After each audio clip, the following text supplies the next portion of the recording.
আসসালামু আলাইকুম। আপনারা দেখছেন এতদিন আমি একটা ছোট্ট দোকান করতেছি এবং দোকানটা খুলছি। দোকানটা কোনো কাজ করানো ছাড়াই আমরা সবকিছু আ মানে একদম নিয়ে বসে পড়েছি যেন কেনাবেচা করতে পারি কিছু ঈদের জন্য। ঈদের একটা আমেজ ভিতরে কাজ করতেছে সেজন্য। তো ওই দোকানটা যেভাবে ছিল ওইভাবে নিয়ে বসছিলাম। তারপরে দেখতেছিলাম যে ভাল লাগতেছে না দোকানটাতে বসতে। মানে একটা কাপড়ের দোকান যেভাবে হওয়ার কথা সেভাবে হচ্ছে না।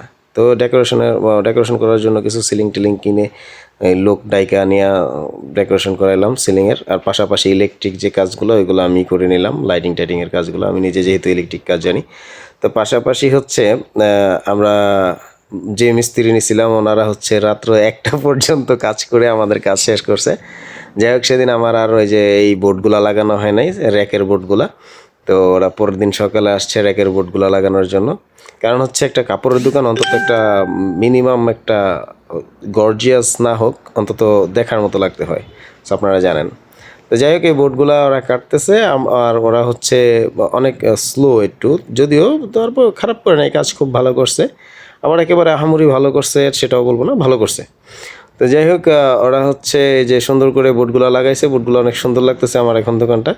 লাইটিং-টাইটিং পরে দেখেন আমরা এই যে কমপ্লিট করার পরে এই লোকটা আসছে আর কি।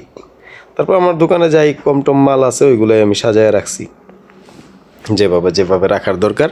তারপরে যে দেখেন আমি লাইটগুলা জ্বালায় দিচ্ছি, দেখেন কত সুন্দর লাগে, একদম ফকফকা হয়ে যায়। আর হোয়াইট বোর্ড লাগানোর কারণে ব্যাক সাইডে আরও বেশি সুন্দর লাগতেছে। মানে যেমনিতে মনে করেন মানে লাইটের আলোটা পড়ে একদম চকচকে হয়ে যায় ঘরটা, এত ভালো লাগতেছে এখন। সো ধন্যবাদ সবাইকে, পাশে থাকবেন সবসময়।